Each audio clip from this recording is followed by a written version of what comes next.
चलिए, तो last class में रैंक ऑफ द मैट्रिक्स हमने बोला था और बताया था आप लोग को। और rank rank of the matrix निकालने का बाय डेफिनेशन ऑलरेडी आप लोग के एग्जाम में आए हुए हैं। जब पीवाईक्यू करेंगे तो वहां पे दिखाएंगे आप लोग को। आज कंटिन्यू करते हैं हम लोग वही डेफिनेशन के हिसाब से rank of the matrix find करने में भी साउंड का थोड़ा इश्यू हो सकता है यहाँ पे, तो हम इसको थोड़े अभी साउंड क्लियर होगा, है ना।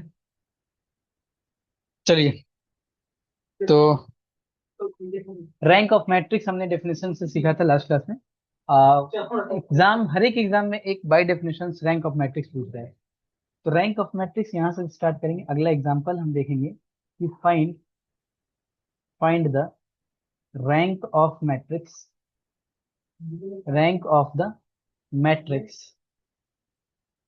ए is equal to 1 1 1, A B C, A square B square C square, where where A comma B comma C are all real, are all real. अब देखिए यहाँ पे भी ए बी सी क्या है हमारा नहीं पता, बस रियल नंबर है। पॉजिटिव नेगेटिव जीरो, है ना। ए और B equal, A B C तीनों इक्वल। तो ये सारा केस देखेंगे जैसे हम लोग लास्ट सम एक हम लोग देखे थे उसमें। फॉर एग्जाम्पल जैसे अगर हम बात करते हैं, गिवन ए जो मैट्रिक्स दिया हुआ है वो मैट्रिक्स क्या दिया हुआ है, 1 1 1, A B C, and this is A square B square C square, है ना। तो इसका डिटर्मिनेंट क्या हो जाएगा, इसका डिटर्मिनेंट हो जाएगा हमारा, डिटर्मिनेंट ऑफ ए देखे तो ये हमारा हो जाएगा आपका 1 1 1, A B C, A square B square C square. यानी कि अगर हम C2 C3 को अगर जीरो करें तो क्या हो जाएगा हमारा 1 ए और ए स्क्वायर, इस zero zero, B minus A C minus A B square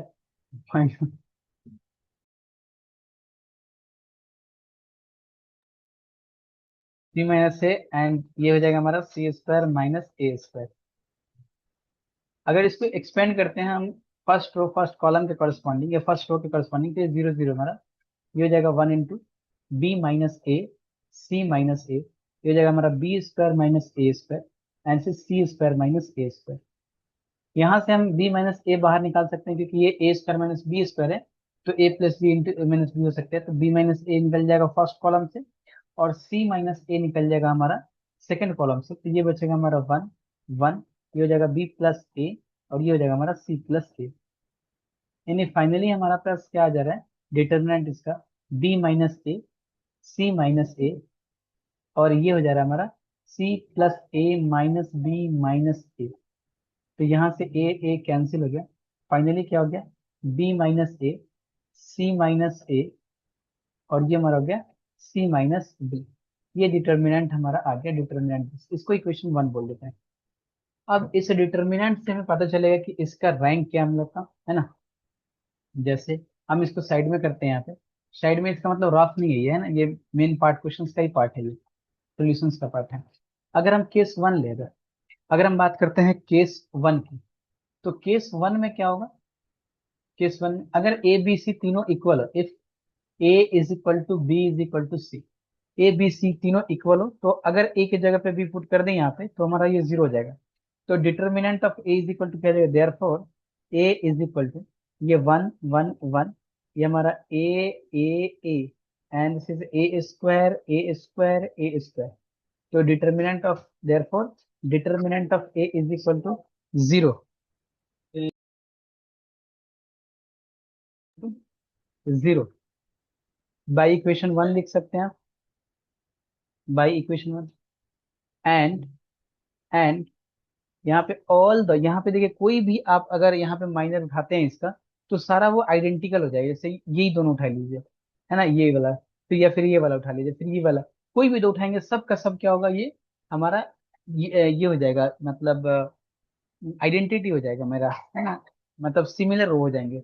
all the and all the all the minor of order 2 are also zero, also zero, the element of a but the element of a are not zero। तो मैंने पहले ही बताया था कि अगर element of A are not zero but all the minor are zero, तो इसका rank क्या हो जाएगा, therefore rank of A is equal to, ये हमारा हो जाएगा वन। ठीक है ना, रैंक ऑफ ए वन हो जाएगा। मान लेते हैं कि ए बी में ए और बी इक्वल है बट सी नॉट इक्वल है। केस टू लिखेंगे यहाँ पे, केस टू लिखेंगे। केस टू में हम बता रहे हैं कि if A is equal to B तो है but not equal to C है हमारा। ए और बी इक्वल है but not equal to C, इसका मतलब क्या हुआ कि ए जो मैट्रिक्स होगा हमारा वन वन वन, ए और बी, तो यहाँ पे ए और यहाँ पे सी, और ए मतलब A square and this is C square. तो ये मैट्रिक्स है। देयरफॉर फ्रॉम इक्वेशन वन के हिसाब से हम डायरेक्ट बोल सकते हैं कि अगर ए बी इक्वल हो गया तो यहाँ पे पुट करते हैं, फाइनली जीरो हो जाएगा हमारा। क्या ये फिर इस वाले यहाँ से अगर हम निकाल लेते हैं, ये दोनों आइडेंटिकल हो जाएंगे। अगर फर्स्ट रो से ए स्क्वायर ए निकाल ले और सेकेंड रो से ए स्क्वायर निकाल ले, तो दो कॉलम हमारा आइडेंटिकल हो जाएगा, है ना। तो हम बोल सकते हैं देयरफॉर फ्रॉम, या फिर डायरेक्ट इक्वेशन वन से ही बोल सकते हैं, from equation one determinant of A is equal to zero हो जाएगा हमारे में। अब हमें यहाँ पे कोई भी 2/2 माइनर का एक डिटर्मिनेंट इसका निकालना है, और अगर वो नॉट इक्वल टू जीरो हो जाए तो फिर हम बोल सकते हैं कि ये हमारा क्या है, इसका जो ऑर्डर रैंक है वो रैंक है हमारा टू। जैसे हम अगर ये माइनर उठा लें, वन ए मतलब वन ए और वन सी, या फिर वन वन ए सी, तो ये हमारा नॉट इक्वल टू जीरो होगा क्योंकि सी माइनस ए, सी और ए तो इक्वल नहीं है। हम यहाँ से consider consider a minor of order two से b is equal to 1 1 ac, therefore determinant of b is equal to c minus a, and this is not equal to 0. Therefore there exists at least one minor of a order 2 is not not 0. Therefore rank of a is equal to 2. Similarly ऐसे ही हम बाकी case के लिए भी लिख सकते हैं। Similarly कि अगर मान लेते हैं a इक्वल टू सी हो but not equal to B हो, या फिर b इक्वल टू सी हो but not equal to A हो, then rank a is equal to क्या हो जाएगा, rank of the matrix a is equal to 2। अब तीसरा केस देखेंगे कि ए बी सी अगर तीनों नॉट इक्वल में हो तो, है ना। नेक्स्ट हम आप लोग पॉज करके इसको लिखेंगे। अगर हम ये देखें कि A B C case three, if A not equal to B not equal to C हो, तो डिटर्मिनेंट ऑफ ए क्या हो जाएगा, not equal to zero. Therefore from equation one की अगर हम बात करें, तो determinant of A not equal to zero, because determinant of A क्या आया था हमारा, B minus A, C minus A और ए माइनस बी, समथिंग ऐसा कुछ आया था इक्वेशन वन में, मैंने लिखा है इसको, नॉट इक्वल टू जीरो।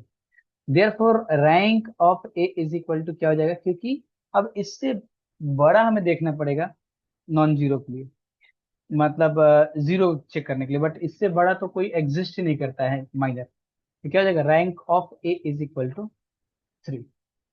ये हमारा एक एग्जांपल हमने जो लास्ट क्लास में समझा था कि rank of matrix bye definitions. और हम लोग कुछ क्वेश्चंस करते हैं इसके ऊपर, जैसे आप लोग पॉज करके इसको लिखेंगे ना। नेक्स्ट एग्जांपल है कि find the value of Y so that find the value of y so that the matrix the matrix A is equal to y plus a b c, a y plus b c, and this is c, sorry, a b and y plus c. Find the value of y का value find करना है, so that the matrix this has rank 3। हमें y का value find करना है। अगर इस matrix का रैंक अगर 3 हो तो हमें y का वैल्यू फाइंड करना है। आइए देखते हैं इसका सॉल्यूशन क्या हो जाएगा। Here the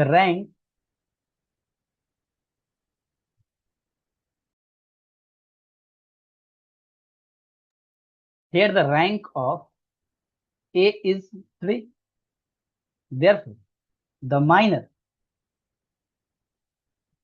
minor of order 3 of A not equal to 0। कोई भी माइनर अगर हम उठाएं यहाँ पे जो ऑर्डर 3 का हो, वो नॉट इक्वल टू 0 होगा। मतलब हम ये बोलना चाह रहे हैं कि y plus A, and this is B C, and A y plus B C, and A B y plus C का जो डिटर्मिनेंट होगा वो नॉट इक्वल टू 0 होगा हमारा, है कि नहीं। और ये अगर नॉट इक्वल टू 0 है, बस यहीं से हमें y का वैल्यू फाइंड करना है। क्या होगा अगर हम इन सब को ऐड कर दे, C1 को, मतलब ऑपरेशन में लिख देते हैं यहाँ पे, y plus A plus B plus C, Y plus A plus B plus C, and y plus A plus B plus C. मैंने क्या किया, C1 पे एक ऑपरेशन चलाया मैंने, y plus B B, and this is C C and y plus C, and this is not equal to 0। मैंने क्या किया है, मैंने किया C1 में C1 plus C2 plus C3 add कर दिया मैंने, है ना। C1 में C1 plus C2 plus C3। अब यहाँ से y का वैल्यू अगर हम इस रो 1 कॉलम से कॉमन निकाल लें तो ये हो जाएगा हमारा not equal to 0। That imply y plus A plus B plus C, ये C1 से मैंने कॉमन निकाल लिया तो ये 1 1 1, B Y plus B and B, and C C and Y plus C, and this is not equal to 0 हो गया हमारा। अब फिर R1 पे कुछ ऑपरेशंस कर लेते हैं। मैंने क्या किया इधर, R1 R2 पे, इसको ब्रैकेट में रखना है, y plus A plus B plus सी, और यहाँ पे हम क्या कर लेते हैं, इसको 1 b c को ऐसे रखा, R2 को R2 माइनस R1 कर दिया, R2 को R2 माइनस R1। मैंने यहाँ पे this is not equal to 0 operation क्या किया है, R2 पे मैंने ऑपरेशन किया R2 माइनस R1, और R3 पे मैंने ऑपरेशन किया R3 माइनस R1। तो R2 माइनस R1 करेंगे तो ये 0, R2 माइनस R1 करेंगे तो ये y, R2 माइनस R1 पे ये 0, R3 minus R1 0, R3 minus R1 0, R3 minus R1 y हो गया हमारा, this is not equal to 0। मतलब अगर हम इसको फर्स्ट कॉलम के करस्पॉन्डिंग अगर एक्सपेंड कर लें तो y plus A plus B plus C and this multiplied by, ये हो जाएगा हमारा Y square is, this is not equal to 0, क्योंकि बस 1 के करस्पॉन्डिंग ये करेंगे। मतलब क्या हो रहा है, ये मतलब ये मुझे लग रहा है कि y into Y square into Y plus A plus B plus C, this is equal to, this not equal to 0। ठीक है। अब ये तो ये हो सकता है कि y is equal to, Y not equal to 0, या फिर y plus A plus B plus C not equal to 0, है ना।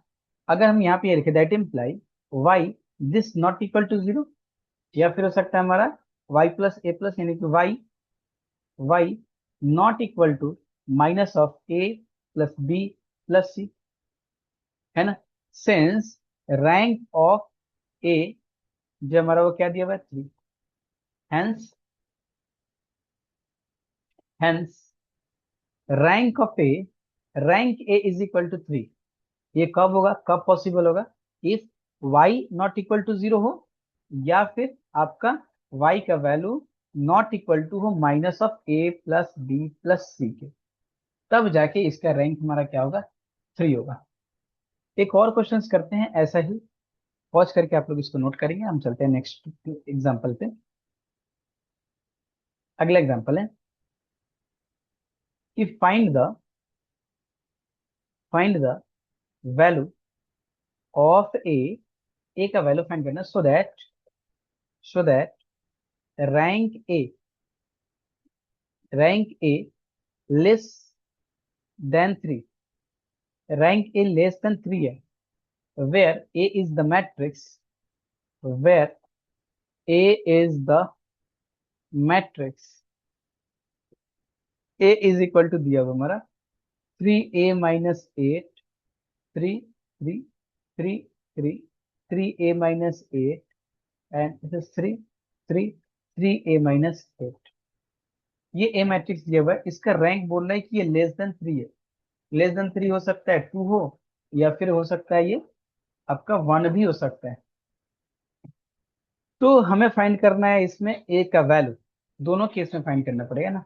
दो यहाँ पे ए का वैल्यू है, जैसे सॉल्यूशन में लिखते हैं इसको कि rank A since rank A जो है हमारा, रैंक ए ये दिया हुआ है लेस देन 3, और लेस देन 3 है, इसका मतलब कि इसका जो डिटर्मिनेंट होगा यानी 3/3 का जो माइनर होगा वो इक्वल टू 0 होगा हमारा।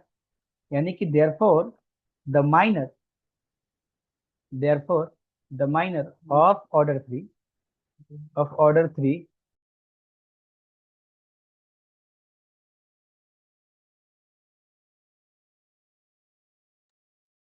ठीक है ना। तो इधर क्या है हमारा minor of the minor of order 3 of A, ये हमारा इक्वल टू 0 होना चाहिए क्योंकि रैंक इसका लेस देन 3 है। आप लोग ध्यान से इसका पहले वाला जो दो वीडियो है वो बहुत अच्छे से देखेंगे, तब जाके ये डेफिनेशन से हो पाएगा क्लियर, है ना। नहीं तो फिर वो कंफ्यूजन ही बन के रह जाएगा। नेक्स्ट है हमारा क्या, therefore determinant of A this is equal to 0।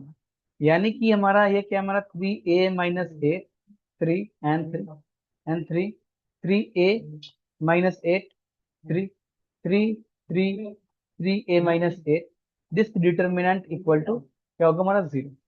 अब इसको थोड़ा सिंप्लीफाई कर लेते हैं। अगर हम ऐसे करें इसको, सबको ऐड कर ले, इन सबको ऐड कर ले अगर, 3 × 3 6, and this is 3a - 2, 3a - 2, 3a - 2, इधर को भी सबको ऐड कर ले तो पिछले वाले में जैसे 3a - 2, 3a - 2, ये हो जाएगा 3 3a - 8, this is 3 3 3 3a - 8, this determinant equal to 0। अगर यहाँ से हम बाहर कर ले, दैट इम्प्लाई 3a - 2, तो हमारे पास क्या बचेगा, 1 1 1, 3 3 3a - 8, 3 3 3a - 8, this determinant is equal to 0। यानी कि ये क्या हो जाएगा हमारा, दैट इम्प्लाई 3a - 2। और अगर हम इस R1 R2 और R3 पे ऑपरेशन कर ले, 1 3 3, दिस इज 0, दिस इज 0। मैं क्या कर रहा हूँ यहाँ पे, मैं कर रहा हूँ R2 के लिए R2 - R1 कर रहा हूँ, और R3 के लिए R3 - R1 कर रहा हूँ। R3 के लिए R3 - R1 कर रहा हूँ, तो R2 माइनस जब R1 करेंगे तो क्या हो जाएगा, ये 3a - 2 हो जाएगा ना ये। अगर R2 - R1 करें तो ये 8 है हमारा, तो 3a - 11 हो जाएगा ये, 3a - 11, और ये हो जाएगा 0, ये हो जाएगा 0, और ये हो जाएगा आपका 3a - 11, है ना। अब हम 1 के कोरस्पॉन्डिंग एक्सपेंड कर दें, फर्स्ट कॉलम के कोरस्पॉन्डिंग, तो 3a - 2, and this is 3a - a11 का होल स्क्वायर, है ना, and this is equal to 0। That imply यहाँ से क्या पता चल रहा है मुझे कि 3a - 2 इंटू 3a - 11 का whole square is equal to 0। इसका मतलब ये हुआ कि that imply 3a - 2 equal to 0 होगा, या फिर 3a - 11 का square this is equal to 0 होगा। इसका मतलब ये हुआ कि 3a इज इक्वल टू 2 होना चाहिए, इसका मतलब a इज इक्वल टू 2/3 होना चाहिए। एक तो ये हमारा गया। दूसरा हो सकता है, और 3a - 11 this is equal to 0, मतलब a इज इक्वल टू 11/3 हो जाएगा हमारा। यानी इस a का दो वैल्यू आएगा। अगर इसका रैंक लेस देन 3 है तो इस a का दो वैल्यू होगा, एक वैल्यू होगा आपका 2/3 और दूसरा होगा आपका 11/3। ठीक है, चलते हैं नेक्स्ट नेक्स्ट क्वेश्चंस की तरफ। आप लोग इसको पॉज करके आप लिख सकते हैं, देन इसके बाद हम लोग शुरू करेंगे एलिमेंट्री ट्रांसफॉर्मेशंस, है ना। वेरी वेरी इंपॉर्टेंट, यहाँ से भी एक क्वेश्चन अभी जो बता रहे हैं डेफिनेशन के हिसाब से, इस डेफिनेशन के हिसाब से एक क्वेश्चन आप लोग का 100% रहेगा, और दूसरा एक आपका एलिमेंट्री रो ऑपरेशन जो इसके बाद वाला कंसेप्ट है वहां से एक क्वेश्चन होगा आप लोग का 100%। नेक्स्ट एग्जांपल है हमारा, एक होमवर्क भी देते हैं आप लोगों को, कि दिया हुआ है कि 1 1 1, एंड दिस इज B+C। अगर होमवर्क ना हो तो जरूर मुझे बताएंगे नेक्स्ट क्लास से पहले। C+A and this is A+B, and this is BC, and this is CA and AB। ये हमारा है पहला क्वेश्चन। और दूसरा होमवर्क है A इज इक्वल टू, जरूर नहीं, A is equal to B+C, A - C, A+B, and this is B - C, C+A, and B - C, and this is C - B, C - A, and A+B। ये हमारा दो homework आप लोग के लिए मैं रखा है। यहाँ पे आपको फाइंड करना है, find the rank find the rank of this matrix, of this matrix.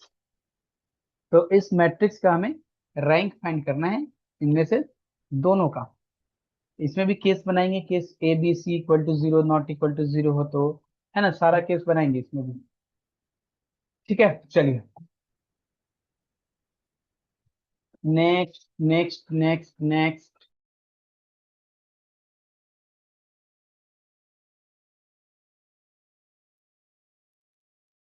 चलिए नोट करके लिखेंगे यहाँ पे एक चीज कि एक x1 y1 x2 y2 x3 y3 be the vertices with the vertices of a triangle ABC, then the area of triangle ABC is equal to 1/2। और एरिया ऑफ ट्रायंगल क्या था, अगर वर्टिसेस मालूम है तो उसको हम डिटर्मिनेंट के फॉर्म से भी निकाल सकते हैं, x1 x2 x3 x, and this is y1 y2 y3 and 1 1 1। ये हमारा क्या होता है, एरिया ऑफ द ट्रायंगल। अगर इसका वर्टिसेस मालूम हो तो डिटर्मिनेंट के अंदर हम डाल के निकाल सकते हैं, वर्टिसेस अगर मालूम हो तो। दूसरा पॉइंट बोलता है नोट टू कि three points if the three points three if the 3 points are collinear, if the 3 points are collinear, then area of triangle ABC is equal to क्या होगा हमारा, जीरो होगा। मतलब दैट इज हम बोलना चाहते हैं half of one, sorry x1 x2 x3 y1 y2 y3 1 1 1, ये हमारा हो जाएगा zero. That is x1 x2 x3 y1 y2 y3 1 1 1, this is equal to हमारा क्या हो जाएगा, जीरो हो जाएगा। ठीक, जस्ट ये नोट के फॉर्म में लिख लेना है। बाय द वे, मेरे से तो नहीं लेता पूछे, बट फिर भी अगर पूछ ले तो फिर इसको हम लोग एक्सप्लेन कर पाए ऐसे, है ना। एक और हम लोग एग्जाम्पल के फॉर्म में लिखेंगे इसको, इसको आप लोग पॉज करके नोट करेंगे ना। नेक्स्ट कि अगर हम लिखते हैं कि सो दैट, ये एग्जाम्पल की तरह ही है, सो दैट, एग्जाम्पल ये लिखिएगा, so that no skew symmetric matrix, no skew symmetric matrix, no skew symmetric matrix can be of rank 1, rank 1। यानी किसी भी सिमेट्रिक मैट्रिक्स का जो रैंक होता है ना, वो 1 नहीं हो सकता है। अच्छा sorry, can be rank 1, sorry माफ करेंगे, उसका रैंक 1 होता है ना। जैसे सॉल्यूशन देखेंगे कि let A is equal to, बोला कि so that no skew symmetric matrix, कोई भी ऐसा स्क्यू सिमेट्रिक मैट्रिक्स मुझे नहीं मिलेगा। मैं एक्सप्लेन करना थोड़ा, इसके पहले मेरे दिमाग में कुछ और क्वेश्चन चल रहा था। बोला कि so that no skew symmetric matrix can be rank 1, कोई भी ऐसा स्क्यू सिमेट्रिक मैट्रिक्स नहीं है जिसका रैंक क्या हो, हमारा 1 हो। जैसे देखते हैं कि let A is equal to, एक स्क्यू सिमेट्रिक मैट्रिक्स लेते हैं पहले, 0 A B C, this is -A -B -C and 0, this is D and this is E, and this is -D and 0 and F, and this is -E -F and 0। ये एक matrix है हमारा B, और skew symmetric matrix, skew symmetric skew symmetric matrix of order 4, of order 4। तो इसमें लिखेंगे कि ए all A B C D E F are equal to 0, are equal to 0, then rank of A equal to 0। दूसरा बात इसमें लिख सकते हैं हम लोग, if at least one of this, मतलब अगर ये ए बी सी डी सारा 0 हो गया तो रैंक तो 0 होगा ही हमारा। मान लेते हैं कि at least one, if at least one of this elements, one of this elements A is not equal to 0। मान लेते हैं कि कोई 0 नहीं भी हुआ, A not equal to 0, not equal to 0। अगर ये नॉट इक्वल टू 0 है, देन हमें कोई एक माइनर लेना पड़ेगा। Then one minor of order 2, one minor of order two of matrix A, that is हमने कोई भी एक माइनर लिया और वो माइनर क्या हमारा 0 ए माइनस ए 0, ये क्या हो जाएगा हमारा A square, and this is not equal to 0। और ये नॉट इक्वल टू 0 आ गया हमारा, देयरफॉर जो रैंक ऑफ मैट्रिक्स होगा, रैंक ऑफ मैट्रिक्स से यानी ग्रेटर और इक्वल टू 2 होगा, क्योंकि नॉट इक्वल टू 0 आने पे ग्रेटर और equal to 2।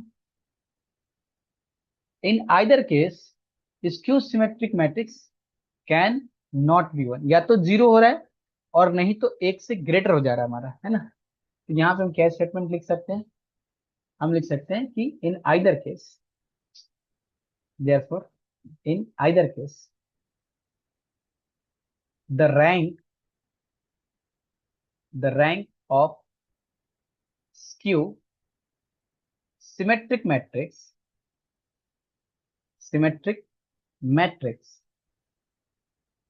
Can not be one. तो ये हमारा जो बाय डेफिनेशन जो rank of the matrix find करना था, वेरी वेरी इंपॉर्टेंट। मैंने प्रीवियस ईयर कल ही चेक किया था, खूब क्वेश्चन उधर से आए हुए हैं कि not equal to by definition find the rank of the matrix, है ना। तो हम लोग को ये चीज क्लियर होना चाहिए। नेक्स्ट अब हमें देखना है एशेलन ट्रांसफॉर्मेशंस क्या होते हैं, यहां से भी क्वेश्चंस आते हैं। ये क्या होता है हमारा, वो देखते हैं जरा। Next, elementary transformation, elementary transformation, elementary transformation, elementary transformation. बोले अब ये क्या होता क्या है, थोड़ा सा समझेंगे इसको, देन इसके बाद एग्जांपल वगैरह पे इधर पे हम लोग आएंगे। बहुत बहुत इंपॉर्टेंट है, इधर से रैंक फाइंड करने के लिए बोलता है बाय डेफिनेशन से भी, और इसको एसएलएन फॉर्म में ट्रांसफर करने के बाद भी। बोले any of the following equations, क्या बोलता है, एलिमेंट्री ट्रांसफॉर्मेशन क्या है, बोला any of the following, any of the following operation, कोई भी ऑपरेशन, कोई भी, एनी ऑफ द, इसमें कौन कौन सा operation on a matrix, on a matrix is called elementary operation, elementary operation, elementary operation या elementary transformation, elementary transformation। तो elementary operation या elementary transformation क्या है, any of the following operation, कोई भी ऑपरेशन से, कौन कौन सा ऑपरेशन हो सकता है, सबसे पहले number one, interchanging,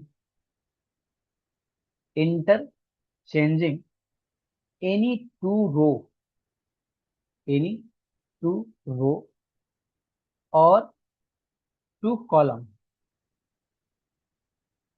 any two row और टू कॉलम को अगर हम इंटरचेंज करें, मतलब that is R I is interchange to R J, तो ये हमारा क्या है, ये हमारा एलिमेंट्री ट्रांसफॉर्मेशन है या एलिमेंट्री ऑपरेशन है, पहला। दूसरा, अगर हम मल्टीप्लीकेशन करें, multiplication multiplication of element of any row और कॉलम एनी रो और column by non zero scalar quantity K, that is R I is K into R I. ये भी हमारा एक elementary operation. Third point, addition addition of constant multiple multiple of the element multiple of the element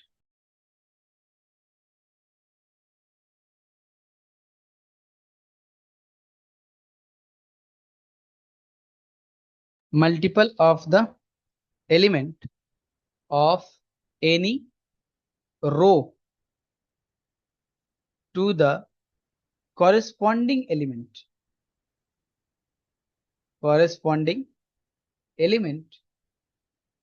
of any other row that is R I के ऊपर अगर हम ऐसे R I plus K R J करें तो क्या बोले, addition या constant multiply of the element to any row to the corresponding element of the any other row, that is R I is equal to R I plus K R J. ये सारा का सारा हमारा क्या है, elementary operation या फिर elementary transformation है हमारा। क्या बोला था कि any of the following operations of a matrix is called elementary operation और एलिमेंट्री ट्रांसफॉर्मेशन। क्लियर यहाँ तक? नेक्स्ट हम समझते हैं, पॉज करके आप लोग नोट करेंगे इसको। नेक्स्ट हम समझेंगे कि आखिर एलिमेंट्री मैट्रिक्स क्या होता है। सारे चीज समझने के बाद एशेलॉन फॉर्म में आएंगे हम, है ना। नेक्स्ट हमें समझना है एलिमेंट्री मैट्रिक्स क्या है मेरा। एलिमेंट्री मैट्रिक्स, देखिए आप लोग का उधर मैंने फंक्शंस लाइव चला रहा हूँ और इधर हम रिकॉर्डिंग आप लोग के लिए तैयार करते जा रहे हैं। मैंने लास्ट अभी 2-3 रिकॉर्डिंग इसका अपलोड किया है। ये शायद चौथा क्लास है आप लोग का, है ना। तो दोनों तरफ से चलेंगे। कुछ दिन बाद थोड़ा अगर फंक्शंस और रिलेशन मैपिंग वाला ग्रुप बी वाला पोर्शन है वो निकल जाता है, फिर ग्रुप ए स्टार्ट कर देंगे हम लोग, है ना। बोला a matrix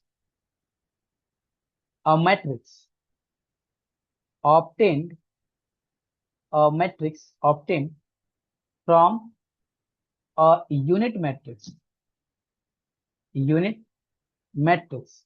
by subjecting subjecting subjecting it to any of the elementary transformation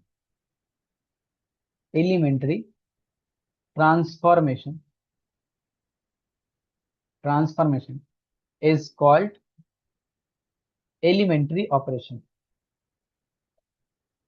elementary matrix। क्या बोला कि a matrix obtained from a unit matrix, a matrix obtained from unit matrix. Matrix किससे ऑब्टेन्ड हो रहा है, यूनिट मैट्रिक्स से, by subjecting it to any of the elementary transformation. कोई भी एलिमेंट्री ट्रांसफॉर्मेशन यूज करते हुए अगर हमें एक यूनिट मैट्रिक्स से अनदर मैट्रिक्स मिलता है तो उसको हम लोग क्या बोलते हैं, उसको बोलते हैं एलिमेंट्री मैट्रिक्स। मतलब अगर मान लेते हैं ये आइडेंटिटी मैट्रिक्स है, इसके ऊपर मैंने कुछ ऑपरेशन किया, ऑपरेशन करने के बाद जो मैट्रिक्स मिला मुझे, ये हमारा क्या है, एलिमेंट्री मैट्रिक्स। समझेंगे एक एक छोटा छोटा पॉइंट को। मतलब हम बोलना चाह रहे हैं कि मान लेते हैं हमारे पास एक आइडेंटिटी मैट्रिक्स है, ये 1 0 0 0 0 0 0 1, और ये हमने इसके ऊपर कुछ ऑपरेशन किया। कोई भी ऑपरेशन, मैंने 0 0 1 इसको मैंने चेंज कर दिया 0 1 0 एंड 1 0 0। मैंने R1 और R3 को इंटरचेंज कर दिया, और फिर उसके बाद हमने यहाँ पे कुछ और ऑपरेशन 1 0 0 फिर से चेंज किया मैंने, एंड दिस इज 0 1 0 1, यहाँ पे 0, एंड दिस इज 0 0 5। यहाँ पे मैंने क्या किया, R3 में यहाँ पे मैंने दो ऑपरेशन किया। यहाँ पे मैंने R1 से फिर से चेंज किया, R1 मल्टीप्लाइड बाई 5R1। पहले मैंने R1 और R3 को इंटरचेंज किया ना, R1 interchange to R3 and R3 is 5R3। तो मैंने मतलब कोई भी जस्ट ऑपरेशन हम बता रहे हैं, and this is equal to 100 311 and this is 001। ये मैंने क्या किया, R2 में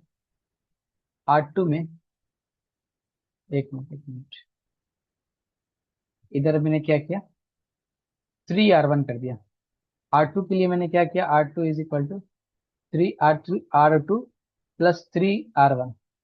तो क्या हो जाएगा ये देखिए तो, R2 के लिए 0 प्लस 3R1 3, और ये 1 ये 0, ये 0 0 5। तो ये जो मैट्रिक्स मिला मुझे, ये मैट्रिक्स क्या हमारा एलिमेंट्री मैट्रिक्स है। ध्यान से, मतलब आइडेंटिटी मैट्रिक्स के उसके ऊपर एलिमेंट्री ट्रांसफॉर्मेशन यूज करते हुए जो मैट्रिक्स मुझे मिला, वो मैट्रिक्स को हम लोग बोलते हैं एलिमेंट्री मैट्रिक्स। उस मैट्रिक्स को बोलते हैं एलिमेंट्री मैट्रिक्स। ठीक है, आई होप क्लियर होगा। नेक्स्ट चलते हैं, हम लोग कुछ नोट लिखते हैं इसके बारे में। नोट क्या है, नोट कि rank of a matrix, rank of a matrix remains unaltered on pre multiplication pre multiplication with a non-singular matrix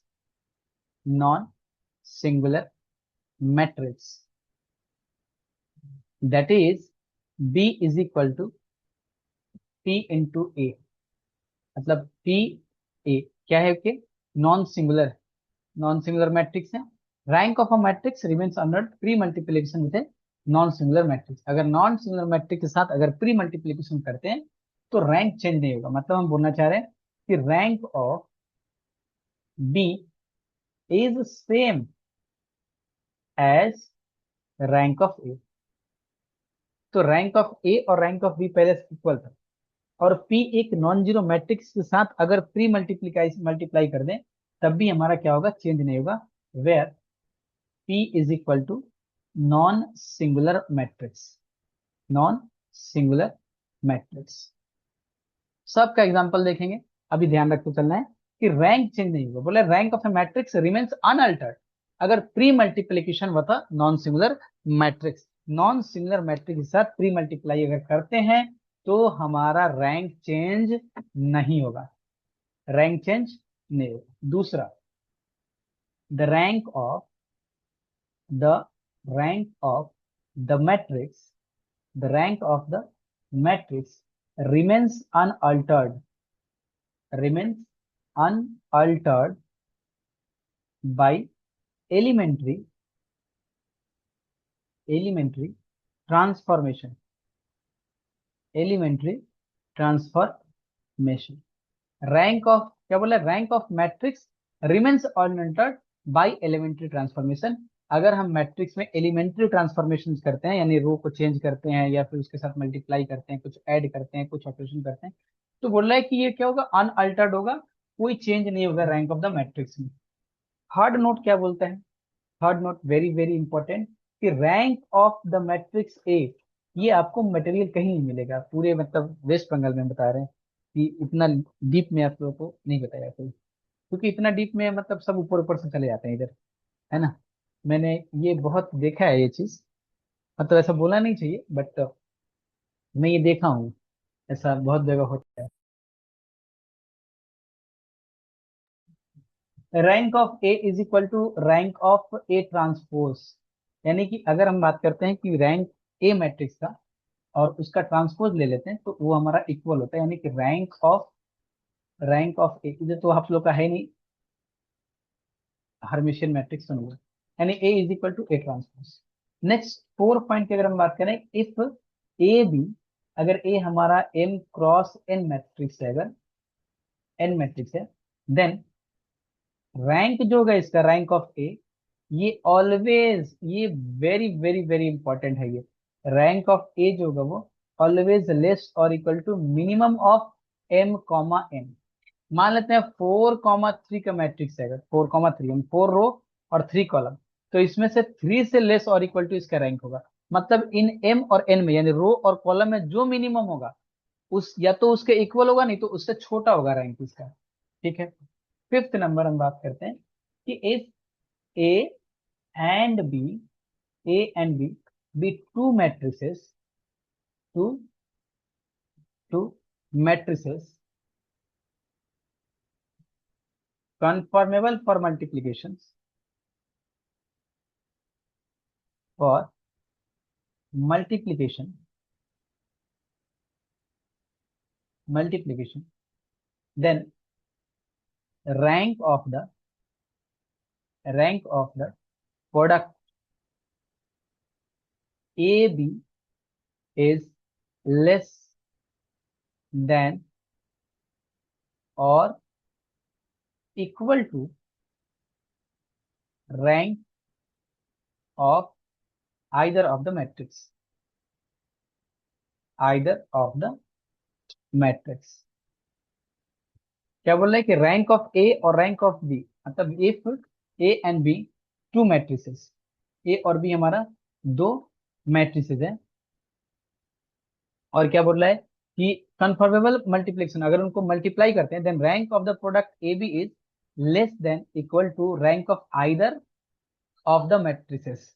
यानी कि दोनों में से कोई एक ए मैट्रिक्स या बी मैट्रिक्स को अगर हम मल्टीप्लाई करते हैं तो इसका जो रैंक आएगा, मतलब प्रोडक्ट का जो रैंक आएगा, वो क्या होगा, ये इक्वल होगा आइदर ऑफ द मैट्रिसेस का, यानी कि ए मैट्रिक्स के रैंक के या फिर बी मैट्रिक्स के रैंक के लेस देन होगा। मतलब हम क्या बोलना चाहते हैं, दैट इज, यहाँ पे समझिए mathematically, that is rank of A B का मतलब हम बोलना चाह रहे हैं प्रोडक्ट जो ए बी होगा, इसका जो रैंक होगा ये लेस और इक्वल टू रैंक ऑफ ए हो सकता है, आइदर की बात लग रहा है, या फिर रैंक ऑफ ए बी जो होगा हमारा, रैंक ऑफ ए बी ये लेस और equal to rank of B हो सकता है, हमारा रैंक ऑफ बी हो सकता है।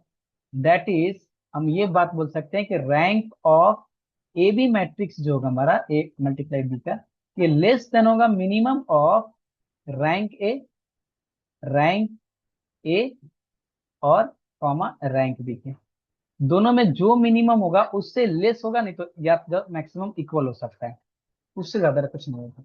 ठीक, एक एग्जांपल देखिए जरा, अगर हम मान लेते हैं, इसी में एग्जांपल देखिए कि मान लेते हैं कि ए जो हमारा वो 2/3 का मैट्रिक्स, और बी जो है हमारा वो 3/4 का मैट्रिक्स है, तो फाइनली जो हमारा प्रोडक्ट होगा ए बी, वो क्या हो जाएगा, तो रैंक ए जो होगा वो क्या होगा, रैंक ए, तो सर रैंक ए जो होगा हमारा, हम लोग जानते हैं क्या कि 2/3 का मैट्रिक्स है, तो ये हमारा लेस और इक्वल टू 2 होगा, क्योंकि मिनिमम ऑफ 2 एंड 3 देखा है मैंने, अभी बताया यहाँ पे, यहाँ पे भी बताया मैंने कि rank of A is the minimum of M comma N, M का मतलब रो और एन का मतलब कॉलम, तो यहाँ पे रो क्या है 2 और कॉलम क्या है 3, तो इसका जो रैंक होगा वो लेस और इक्वल टू 2। क्लियर। और रैंक ऑफ बी क्या हो सकता है, रैंक ऑफ बी, तो सर ये भी लेस और इक्वल टू 3 होगा, क्योंकि इसके लिए भी तो मिनिमम वाला फॉर्मेट यूज होगा। और रैंक ऑफ ए बी क्या हो जाएगा फिर, तो रैंक ऑफ ए बी जो होगा वो होगा आपका लेस देन मिनिमम ऑफ किसका, ये मिनिमम होगा 2,3 का, यानी कि इन दोनों में मिनिमम क्या है, तो हमारा 2 है, ये इसका रैंक हो जाएगा हमारा। ये सारा नोट में चल रहा है ना, एग्जाम्पल वगैरह सब हम लोग साथ साथ देखते हुए चल रहे हैं, रिकैप करने के लिए, जब भी इसको देखें तो रिवीजन करने के लिए, ठीक है ना। और नोट है हम लोग का दो तीन और, उसके बाद हम लोग तब आगे की तरफ इसको लेके चलेंगे कि मतलब जब रैंक ऑफ मैट्रिक्स को ऐड करेंगे तो क्या होगा। यहाँ तक आप लोग नोट करें तो पॉज करके नोट करें, है ना, जिससे आप मतलब रिलेट करता है सब चीजों को। मैं तो जस्ट बोलते हुए चले जा रहा हूँ, लिखते हुए चले जा रहा हूँ, आप पहले सुन लें उसके बाद पॉज करके लिखें, है ना। नेक्स्ट नोट है हमारा कि रैंक ऑफ, कितना नंबर था ये हमारा, 5 नंबर था ना, कितना नंबर था ये, 5 नंबर था, 6 नंबर, 6 नंबर कि रैंक ऑफ,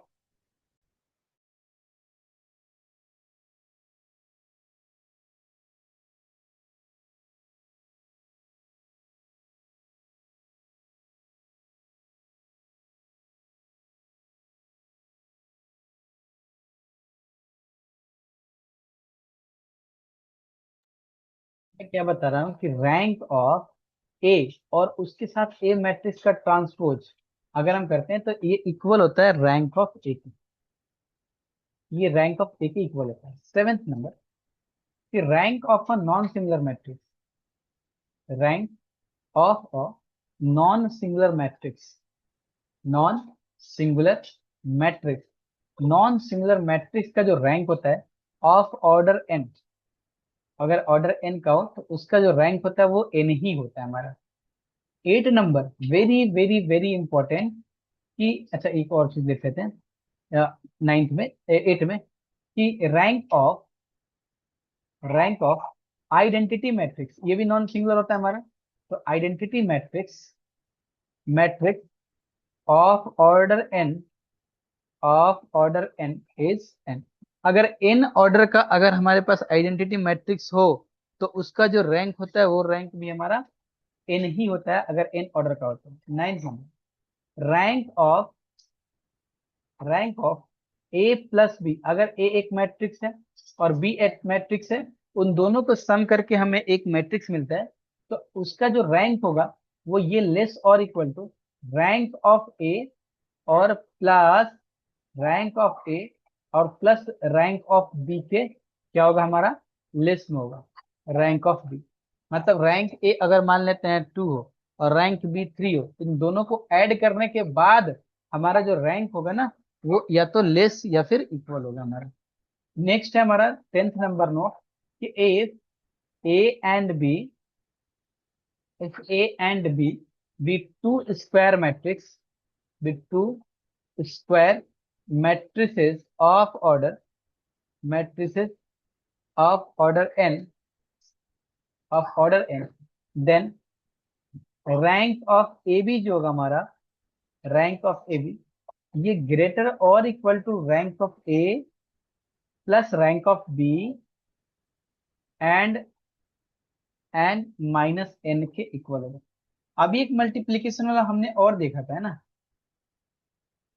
यहाँ पे स्क्वायर मैट्रिक्स के बारे में देख रहे हैं, ये भी एक हमारा है फॉर्मेट, है ना। नेक्स्ट हम लोग को देखना है और तो कुछ नहीं। नेक्स्ट हम लोग आगे इसके आगे कंटिन्यू करेंगे, कि वही सब जितना सारा मैंने इधर नोट लिखा है इस नोट के ऊपर एग्जांपल कुछ करेंगे।